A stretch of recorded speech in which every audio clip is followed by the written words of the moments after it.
Nous sommes le samedi 20 mai 2017. Mesdames et messieurs, bonsoir et bienvenue.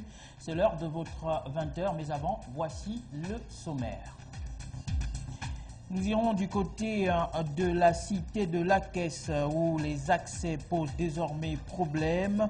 La cité voit ses voies d'accès se dégrader.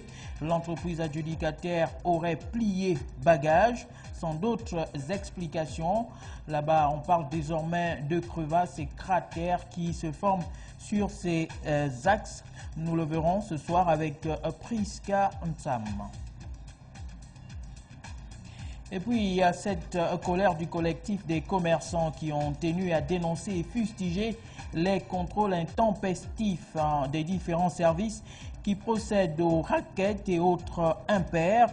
Ils se sont donc réunis aujourd'hui même pour interpeller les décideurs sur cette situation qui les asphyxie. Ils l'ont fait savoir à Juliette Bayard. Et pour finir, cette déclaration des proches de Alain Djali, l'aide de camp du président Jean Ping qui a été, on le rappelle, arrêté le 13 avril 2017. L'objectif de la communication était de fustiger cette arrestation qu'elle juge arbitraire et demander la libération de ce dernier. Nous écouterons l'un des membres dans quelques minutes seulement. Merci encore pour votre fidélité à la télévision du futur. Direction d'abord la cité de la Caisse, une cité, on va dire, qui est désormais vieillissante, où les accès sont en proie à une dégradation. Priska Ntsam. Dans le 6e arrondissement de la commune de Libreville, la cité de la Caisse est désormais inaccessible pour les véhicules. Impossible de partir d'un bout à un autre. Les ruelles sont complètement coupées en deux. Visiblement des coupures de voies qui résulteraient de l'abandon des travaux de réaménagement routier effectués ici par la société Sokoba il y a 2 ans. Les hautes herbes, pistes et balises vieillissantes sont la preuve que la situation ne date pas d'hier, ce qui, bien évidemment, mettrait en mal les habitants. Au niveau de la cité de la Caisse, c'est une situation qu'on vit depuis, ça fait bientôt déjà 2 ans. Hein. La société qui était chargée de venir travailler, je pensais que ça doit être Sokoba, un truc comme ça, une société comme ça, là, c'est pas trop. Alors, donc, là, on vit vraiment une situation assez inconfortable parce que même pour rentrer ici, il va falloir faire le tour, alors que là au moins, c'est plus court. En fait, c'est un peu partout, hein, dans toute la cité, hein, c'est comme ça.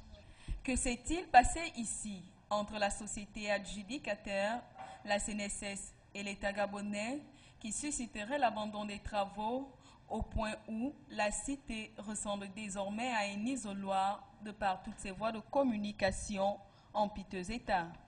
Les mots ne suffiraient pas pour décrire les désagréments vécus au quotidien par les habitants de la cité qui ne savent plus à quel sens se vouer. Et puis il y a cette rencontre des commerçants, je vous l'ai dit en titre, des commerçants victimes des raquettes. Ils se sont réunis ce matin pour exprimer leur ras-le-bol car leur activité est désormais paralysée du fait de la parafiscalité. Juliette Bayard. La Fédération gabonaise des commerçants est sortie de sa réserve pour dénoncer les multiples travers et entraves auxquels elle fait face dans l'exercice de son activité. Ces commerçants disent être accusés d'entretenir la cherté de la vie, alors qu'au fond, ils en payent le lourd tribut. La question de la cherté de la vie est une question très centrale, très intéressante, qu'il ne faudrait pas qu'on se permette, au nom de la puissance publique, de léser une partie des opérateurs économiques au détriment des grossistes, au motif qu'ils appartiennent au grand patronat. Autre fait qui fâche ces commerçants, c'est l'abus de raquettes dont ils seraient victimes de la part de plusieurs services, pas toujours mandatés. Dans le camp de ces commerçants, c'est le ras-le-bol. C'est bien écrit ici, l'hygiène, service d'hygiène de la santé de l'assainissement. Or, qu'est-ce qu'ils font? Ils vont chez les commerçants, ils raquettent, ils demandent 20 000 francs, 30 000 francs. Si le commerçant refuse à donner, ils donnent un ordre de recette, ils mettent le montant, ils disent au commerçant, allez-y au bureau. Curieusement, je me suis rapproché de leur patron plusieurs fois à lui dire, il faut arrêter cela. Mais ils refusent. Ils continuent à racketter le commerçant. L'inspection générale municipale continue toujours de récupérer de l'argent sur le terrain, sur la bannière de certificat de contrôle d'hygiène, mais qui n'est pas versé au trésor de la mairie, malheureusement. Surtout sur ce qui se passe sur le terrain. À notre position, aujourd'hui, si vous partez à la mairie de Libreville, vous trouverez beaucoup de saisies de nos opérateurs économiques, pour le simple fait qu'ils ont refusé de payer cette participalité recommandée par le refus qui a été recommandé par les syndicalistes que nous sommes. Pour nous, c'est une situation trop préoccupante. Nous voulons interpeller ici les plus hautes autorités, d'interpeller la mairie de Libreville, d'abord pour une, comment on pourra dire, une main levée totale sur les saisies qui ont été effectuées, puisque ce sont des saisies illégales. Nous connaissons dans la loi gabonaise qu'aucune administration n'a le droit de récupérer les choses ou fermer une boutique de quelqu'un sans passer par le tribunal.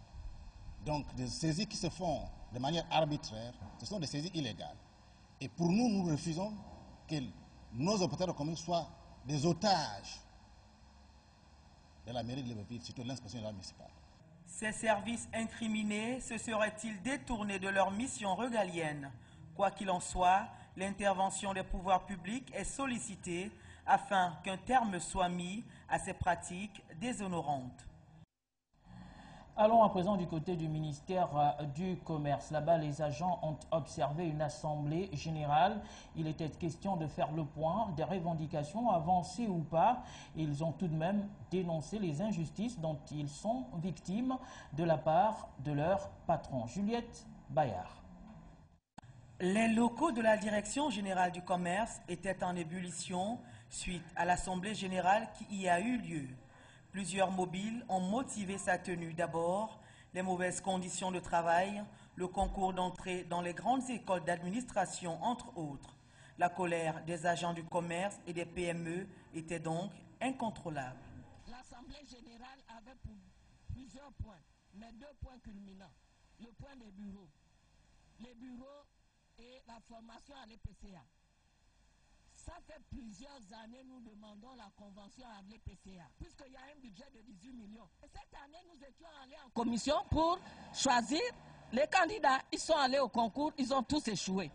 Mais pendant ma convalescence, je suis surprise que les agents viennent et m'appellent pour me dire qu'il y a une liste additive qui a été faite. Les 3 ministres ont fait une liste additive où ils ont envoyé leurs parents à l'EPCA, sous couvert des PME et du commerce, pendant que les vrais collaborateurs qui sont là n'ont pas été admis à la formation. S'ils sont des hommes politiques, même s'ils veulent former leurs parents, mais qu'ils sachent que dans la maison, il y a des collaborateurs qui ont quand même passé le concours, qui ne l'ont pas eu. L'Assemblée générale a décidé que nous allons tous nous lever comme un seul homme. C'est terminé au PME et au commerce. Ces agents lancent un appel à l'endroit des pouvoirs publics afin qu'une solution définitive soit trouvée à leurs multiples revendications. Et à l'heure où l'on célèbre la diversité culturelle, la rédaction s'est interrogée sur comment peut-on reconnaître le Gabon mieux, quel est le symbole monumental ou culturel qui représente ce pays. Réponse avec Juliette Bayard. Au moment où l'on parle de la Journée mondiale de la diversité culturelle, l'on s'interroge sur la place du Gabon dans ce grand concert, la culture gabonaise n'étant pas toujours vulgarisée. Parlant des monuments, sites touristiques et autres œuvres à caractère culturel, que peut-on présenter aux visiteurs? À la vue de la Tour Eiffel, par exemple, l'idée va vers la France, mais que dire du Gabon? Rien d'intéressant qui me montrerait que je suis au Gabon. Hein. Rien, parce que de vous en moi, on voit quoi au Gabon? Il n'y a rien.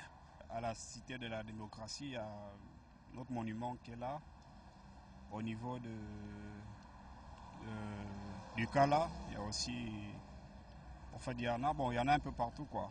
De visiter un peu, faire le tour du Gabon, le tour de Libreville, quoi. Ici au Gabon, on a beaucoup de choses à voir, hein. On a nos plages qui sont là, on a aussi la pierre de Mbigou qu'il faut voir. Bon, un peu de tour. Ce qu'on peut bien faire visiter quelqu'un, c'est par exemple la Pointe-Denis, qui se situe dans le parc de Pongara, pour aller visiter un peu, voir les buffles, les éléphants ou bien les tortues marines qui viennent après un moment donné pondre dans certains coins de l'île. La culture gabonaise paraît riche, mais peu exploitée. Du coup, l'identité culturelle du pays est mise à mal et beaucoup continuent de se demander par quoi reconnaître le Gabon. Parlons à présent d'une situation plutôt pertinente actuellement. Est-ce que les bailleurs pourraient revoir le prix de leur loyer à l'heure où la crise financière asphyxie sérieusement les ménages? Le regard est de Juliette Bayard. Il devient de plus en plus difficile de trouver un logement dont le loyer vaut 50 ou 80 000 francs CFA par mois, montant du salaire minimum d'insertion au Gabon. Pourtant, la crise économique frappe de plein fouet la population qui se bat pour que les prix des produits de première nécessité soient revus à la baisse. Pendant le même temps, les logeurs, propriétaires de maisons ou bailleurs songent-ils à revoir le montant des loyers à la baisse? Les loyers, ce n'est pas dans tout le Gabon que les propriétaires essaient de revoir au rabais les coûts de loyer. Moi, j'ai été locataire, je sais de quoi je parle. Mais si ce phénomène, vraiment, on le rencontre, c'est beaucoup plus à Port-Gentil, où les gens ont dû, avec la crise qui est vraiment très pointue de ce côté-là, libérer les maisons, où les propriétaires se sont vus sous l'obligation, par rapport au phénomène actuel, de revoir les coûts de loyer à la baisse. Mais il faudrait vraiment que ce secteur soit réellement contrôlé et maîtrisé. La direction générale de la consommation et les impôts devaient plus s'incliner pour regarder, parce que ma gouverne, au-delà de 200 000 francs, on devait payer des taxes à l'État. Aujourd'hui, il y a des locataires qui paient plus de 200 000 francs, l'État ne reçoit absolument rien. Il est vrai que ces propriétaires de maisons vivent de leur loyer, mais au regard de la situation financière que traverse le pays, ne devraient-ils pas emboîter le pas à leurs collègues de Port-Gentil qui, eux, ont fini par faire chuter les montants des loyers?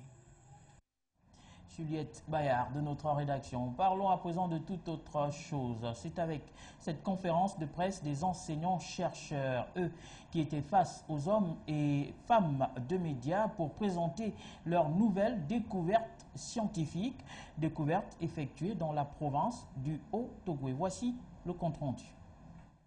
Akwema Hemisphaeria, c'est ainsi qu'ils l'ont nommé, des macrofossiles découverts dans le Haut-Ogooué à hauteur du bassin de Konja, une forme de vie organique qui, à l'échelle géologique, daterait de 13 millions d'années. On a découvert, vraiment la nouvelle découverte dans le Haut-Ogooué, c'est des organismes, des macrofossiles qu'on a dénommés Akwema Hemisphaeria. C'est Akwema des hémisphères. C'est un organisme constitué de 3 parties, un hémisphère supérieur, un hémisphère inférieur et une zone médiane. Les nouvelles datations donnent un âge fixe, donc précis, à 2 milliards d'années. En fait, 2200 millions d'années. Et vous voyez qu'avec la conservation qu'ils ont, ce sont des organismes qui se sont très bien conservés. Le Gabon, je pense que si ça doit être le plus vieux bassin qui a abrité la vie. Une découverte qui vient révolutionner le monde scientifique, vient confronter la thèse du professeur Brasier, éminent chercheur de la vie sur Terre. C'est là le fruit d'une vingtaine de chercheurs avec l'appui des partenaires extérieurs. ce deuxième article qui nous lie avec les Japonais est obtenu grâce à leur visite du premier article. C'est la lecture du premier article qui a démontré qu'au niveau de notre pays, au niveau du Gabon, il y avait des chercheurs qui travaillaient ou tout au moins qui avaient des thèmes identiques aux leurs. Beaucoup de scientifiques aujourd'hui s'accordent à accepter cette découverte et les surprises que nous avons derrière, je pense, vont concilier toute la communauté scientifique. Seulement, ces enseignants-chercheurs se heurtent à de nombreuses difficultés, notamment l'appui de l'État désormais inexistant. À une époque, dans le budget de l'université, il y avait une ligne dédiée à la recherche. Cette ligne n'existe plus. Je pense que ce qu'il faut faire, c'est peut-être rediscuter pour que l'on remette en place cette ligne dédiée uniquement à la recherche et non à la pédagogie ou à la vie scolaire des étudiants. Cette découverte de macrofossiles par la communauté scientifique du Gabon fait déjà l'objet de conférences dans certaines régions du monde. Et on en vient à cette déclaration de la famille d'Alain Ndjali, je le rappelle, arrêtée le 13 avril dernier, déclaration qui consistait à réclamer la libération de leur fils. Regardez. Le 13 avril 2017, dans la matinée, M. Alain Ndjali et sa compagne, lorsqu'ils venaient à peine de sortir de chez eux, ont été appréhendés par des éléments de la DGR qui ont aussitôt après procédé à la fouille de leur domicile. Le couple a été conduit et enfermé dans les locaux de ce corps de sécurité. La compagne a été relâchée en fin de journée. Quant à M. Ndjali, il a été maintenu en détention et transféré à la prison centrale le 18 avril 2017.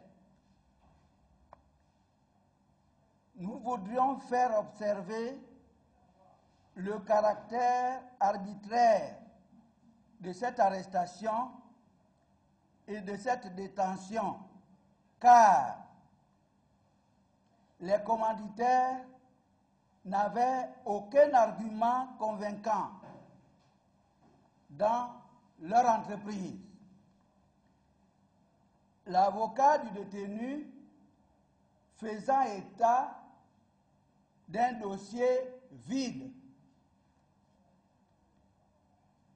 Nous ne pouvons pas passer sous silence les conditions de détention inhumaines dans lesquelles se trouve incarcéré notre enfant, enfermé en permanence, nuit et jour, dans une cellule étroite, obscure, à peine aérée, quasiment sans droit de visite, en dehors de sa compagne et de son avocat, qui sont autorisés, après négociation, à communiquer avec lui à travers une lucarne. Face à cette situation, nous prenons à témoin l'opinion nationale et internationale et exigeons la libération immédiate de notre fils Alain Ndjali. Au nom. Voilà, déclaration qui nous emmène bien entendu à cette pensée particulière à l'endroit de ses compatriotes toujours incarcérés. D'abord, Bertrand Zibi Abégué, 265 jours que cet ancien député du PDG a été arrêté par les éléments de la direction de recherche le 31 août 2016 au quartier général des Charbonnages. Il est actuellement en détention et de manière arbitraire à la prison centrale de Libreville. Dans la même galère que lui, cet autre compatriote, Landry Amiong, Washington. Et pour finir, Alain Ndjali, dont vous venez de voir les parents, 37 jours depuis qu'Alain Ndjali, aide de camp de Jamping, a été arrêté le 13 avril 2017, non loin de son domicile, par des agents de la Direction générale de recherche. Il est actuellement incarcéré arbitrairement à la prison centrale de Libreville. Parlons à présent, journée mondiale de la diversité culturelle. Le rôle des femmes dans la sauvegarde et la transmission du patrimoine culturel immatériel pour la paix et le développement durable, thème de la journée mondiale de la diversité culturelle débutée depuis 24 heures au Gabon. Que comprendre? Le reportage est signé Juliette Bayard.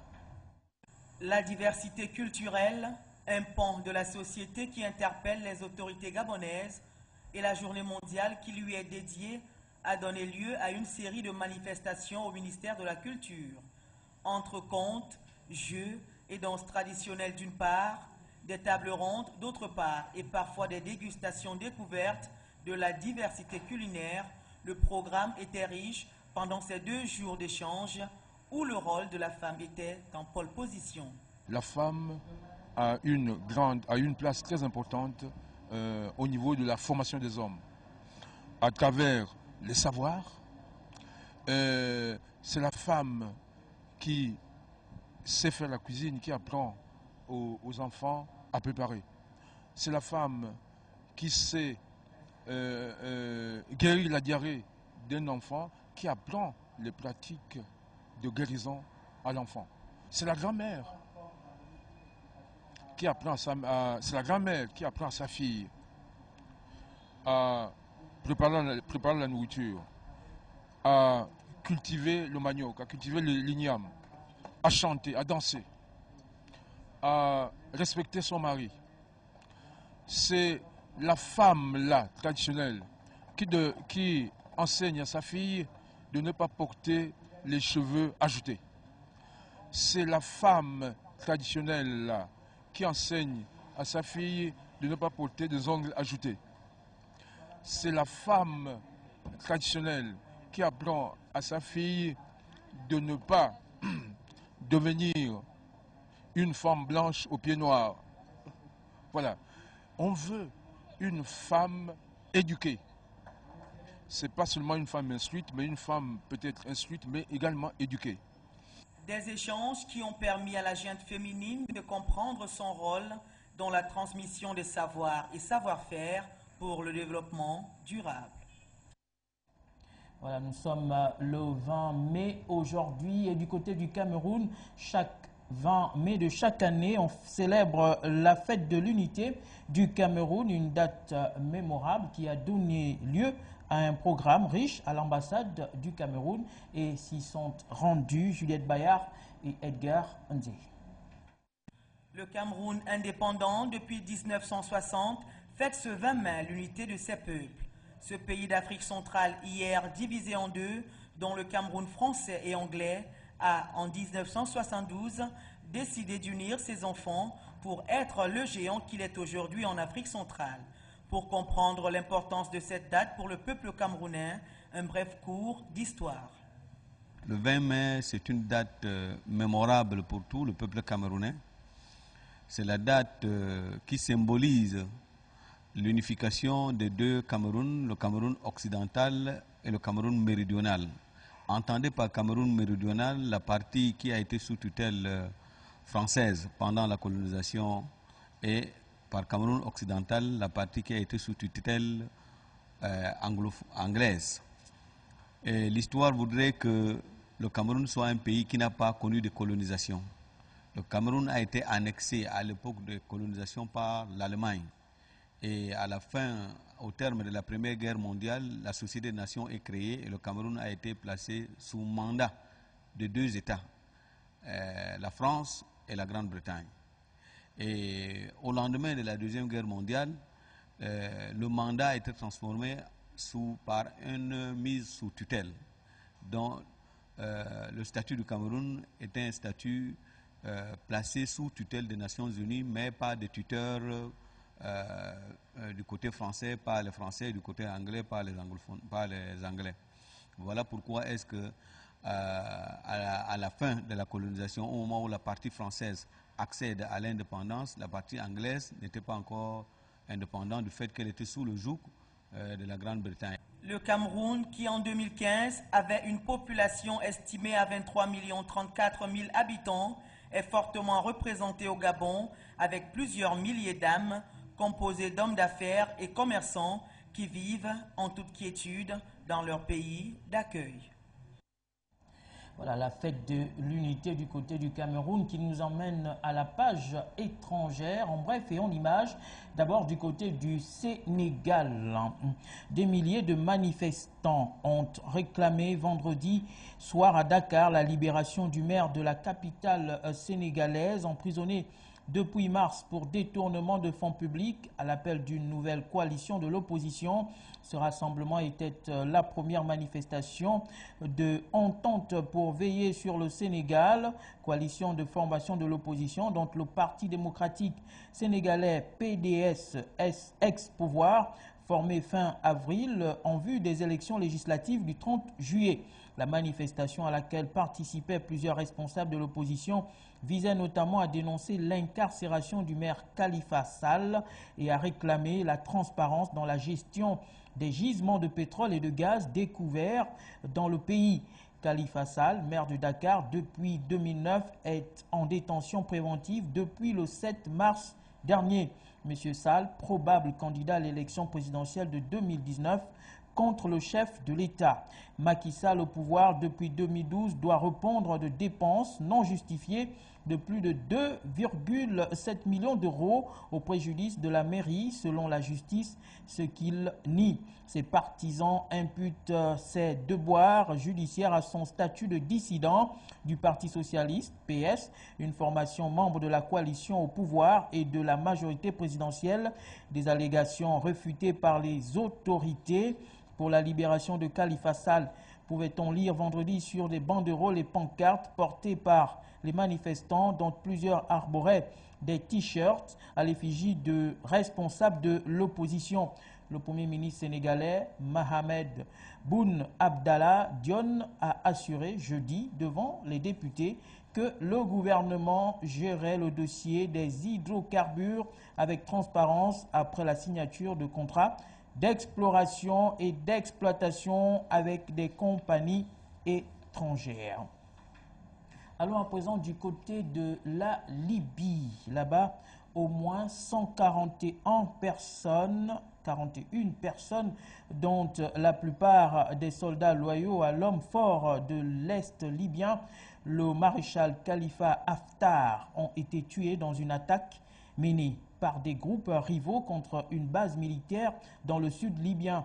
Selon des sources militaires, la 3e force, un puissant groupe armé de la ville de Misrata, officieusement loyal au gouvernement d'union nationale, a mené jeudi une attaque contre la base aérienne de Brak al-Shati, contrôlée par l'armée nationale libyenne, autoproclamée par le maréchal Haftar. Ahmad al-Mesmari, porte-parole de l'armée nationale libyenne, a fait état vendredi soir de 141 morts et plusieurs blessés et disparus dans cette attaque. Parmi les victimes figurent aussi des civils qui travaillaient sur la base et qui se trouvaient aux alentours, a-t-il précisé au cours d'une conférence de presse. Selon lui, les soldats tués revenaient d'un défilé militaire dans l'est de la Libye. La plupart d'entre eux n'étaient pas armés, ils ont été exécutés. L'ONU avait évoqué plutôt un nombre important de morts et des informations sur des exécutions sans donner des détails. Je suis indigné par des informations sur un nombre important de morts, y compris des civils, et des rapports selon lesquels des exécutions sommaires auraient pu avoir lieu, a réagi l'émissaire de l'ONU en Libye, Martin Kobler. Voilà, c'est sur cette page étrangère que prend fin l'essentiel de l'actualité. À présent, la page éphéméride. D'abord, bien entendu, avec la citation du jour. Incalculables sont les personnes n'ayant jamais eu d'autre opinion que celle de leur journal. La citation est de Gustave Le Bon. Puis le proverbe du jour, l'homme absurde est celui qui ne change jamais. Demain, nous serons dimanche 21 mai 2017, 141e jour de l'année. Il nous en restera 224 avant 2017 et nous serons à la fin de la 20e semaine. Un seul prénom méritera votre sourire demain. Il s'agit de tous les Constantins.